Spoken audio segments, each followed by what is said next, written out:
In the last round of the console wars, we put the controllers head to head, and the Xbox 360 controller came out on top by a slight edge. While both controllers were deemed excellent, the 360 controller proved to be a better fit in the hand, and the overall design was superior compared to the DualShock 3. After the first round, the Xbox 360 leads by a single point, and in the next 5 rounds we'll be taking a close look at the hardware. Everything from design, input and outputs, to central processing units and GPUs. It's all going to be covered in depth, so get ready for 12 rounds of heavyweight game console action. It's LP from Techno Buffalo, and welcome to the Console War Showdown.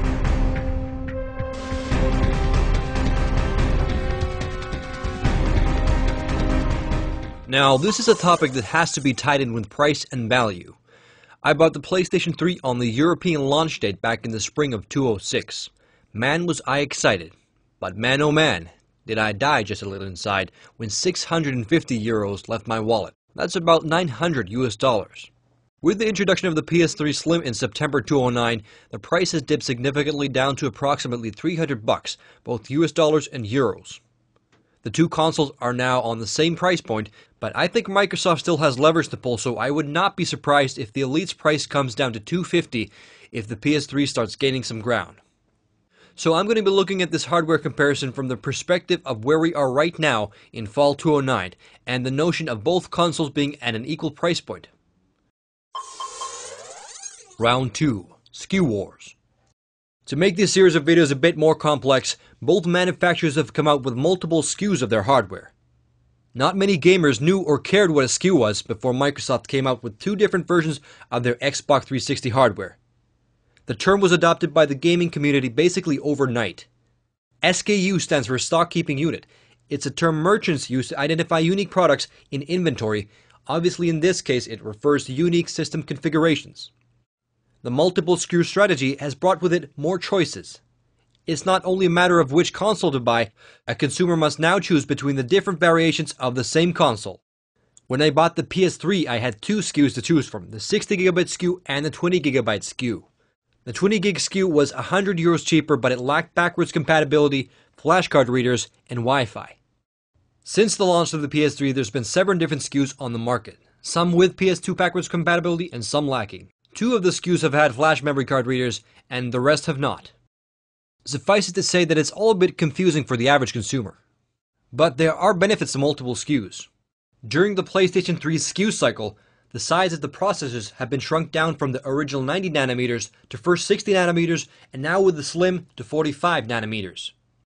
The point of shrinking down the size of the CPUs and GPUs is fairly simple. Smaller size equates to less power consumption and heat dissipation, and it's also cheaper to manufacture. So if you're like me and you've gone and bought the original 60GB PS3 back in the day with considerable expense, it will be consuming a third more power and running considerably hotter and noisier than the newer and cheaper SKUs. The Xbox 360 has also had several SKUs over the past years. When I bought the Xbox 360, there were 4 different SKUs on the market, 5 if you include the butt-ugly Halo SKU.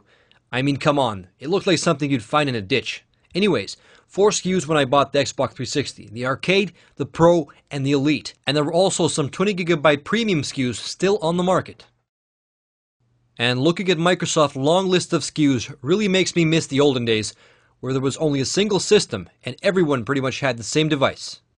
I'm really not sure if the multi-SKU strategy is the right one, because for the average consumer, things can get a bit confusing. I remember a lot of people were quite pissed off 2 years back when, having just bought the version of the Xbox 360 that lacked the HDMI output, only to find out that the HDMI version was on sale a few weeks later. But there's also been quite a lot of confusion about which versions of the PS3 had backwards compatibility and which did not. In my opinion, the whole SKU business has harmed both brands in the long run. But I kinda do understand the business aspect of multiple SKUs. Adding an HDMI output post-launch will sell more units. Shaving off $100 with the expense of backwards compatibility will sell more units to certain demographics. But it definitely would be nice if the console I buy at a high expense on the launch date would be at least equally as good as the SKU that comes 3 years later with half the price. Now this pisses me off, and I know for a fact that I'm not alone with this. What do you guys think? Luckily, Microsoft and Sony have both tried to cut down on the SKUs.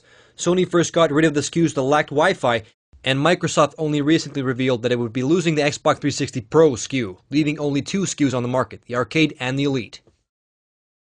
I'm awarding no points in this round because the multiple SKU approach really doesn't serve anyone's interest.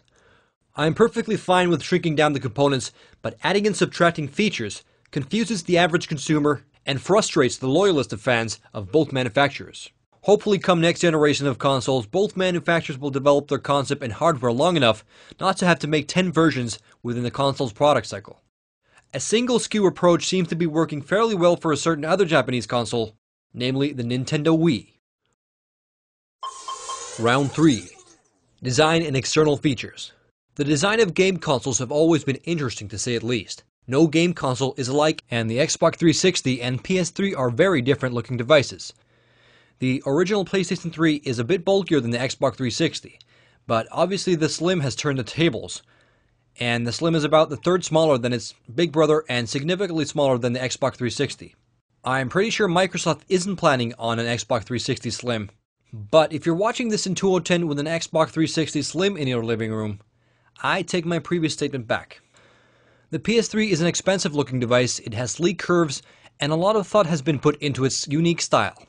Some may say that it looks like a UFO and some say that it resembles a sandwich grill, but I think the PS3 looks sleek from almost any angle. The Xbox 360 has a sweet and simple design, very minimalistic but classy in its own way. The front of the Xbox 360 has a very distinct look about it, and it has some customizability to it as well. You can buy custom faceplates to suit your personality. A bit of a novelty feature, but it definitely appeals to a certain crowd. While I do like the piano black finish on the PS3, man does it collect some serious dust and fingerprints.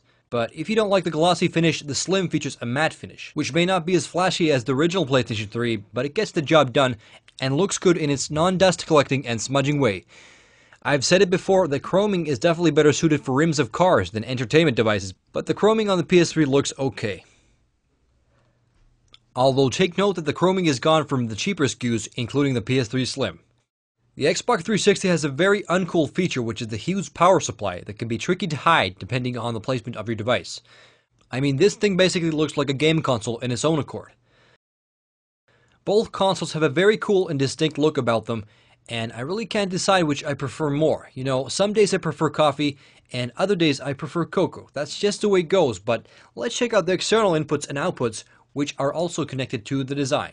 The inputs and outputs on both devices have changed between all the different SKUs, so it's impossible to make an entirely accurate comparison between the two systems.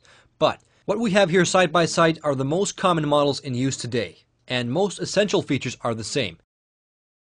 Beside the disc tray we find a couple of memory unit slots, and underneath them we find a wireless sync button.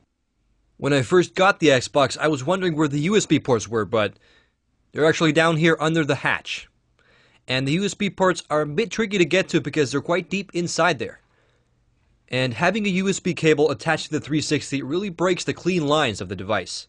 The 360 features a mechanical button for the DVD tray, which pops up with good haste when you press the button. The tray seems to work nicely even though the Xbox is placed vertically. But the most prominent feature on the front of the Xbox 360 is the power button, which has acquired some notoriety in its own accord, in a slightly negative way over the past few years. It's also a subject that I'll be covering in upcoming rounds. On the front of the PS3 we have 4 USB ports. Well, if you have the newer models, you'll only get 2. But I really haven't used more than 2 USB devices simultaneously, so 2 is probably enough. Under the lid here we have memory card readers for several types of memory cards. It's also a feature that I do not use too often, but it's a decent feature to have if you, for example, store your pictures on the PS3. Unfortunately, this is also a feature excluded from the newer models, including the Slim. Under the optical drive we find 2 touch-sensitive buttons, one for the optical drive itself and one for the power. While the touch-sensitive buttons may be cool, I have a feeling that they've added to the high price tag of the platform. But the Slim has excluded the touch-sensitive buttons and replaced them with simpler and probably cheaper mechanical buttons. On the back of the PS3 we find several inputs and outputs.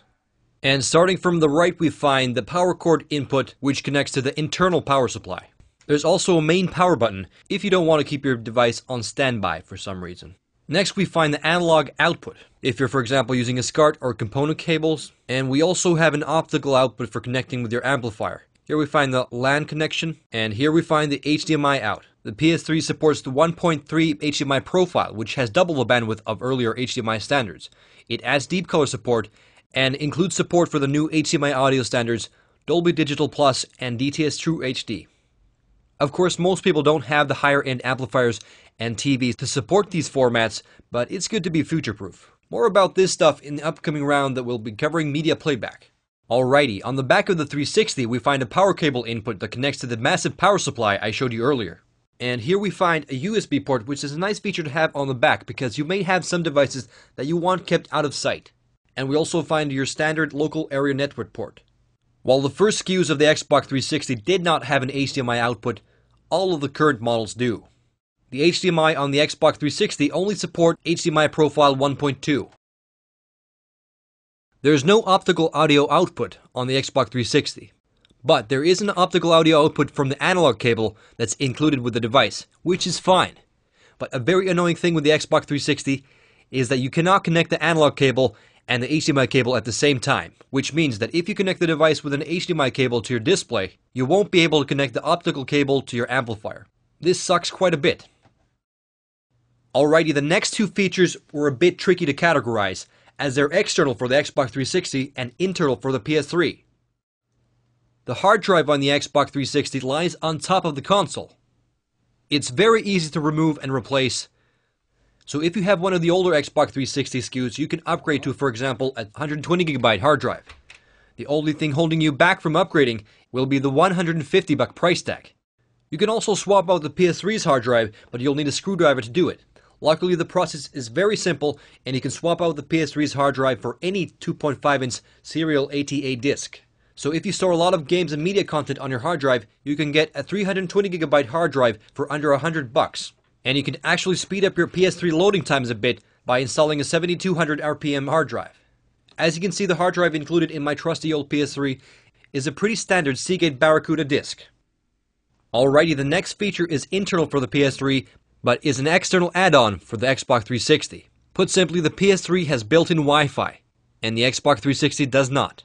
A wireless network adapter is sold separately for around $80, and in my opinion, Wi-Fi is a feature that one expects to be built in these days, so it's a definite negative for the Xbox 360. Heck, even my toaster has a built-in Wi-Fi. It probably comes as no surprise that the PS3 will be taking this round. Both the original PS3 and the Slim are sleek-looking devices that include all the necessary input and outputs. Although some of the features have been excluded from the Slim, it still managed to be the better all-rounded device when it comes down to input and outputs. The round for design and external features go to the PS3 hands down. The match is now tied up with a point for each platform. In the next two rounds, it's time to peek under the external covers and analyze the internal hardware. CPU and GPU are up next. It's time to break these babies open. Catch you later in the next round of the Console Wars. LP signing out.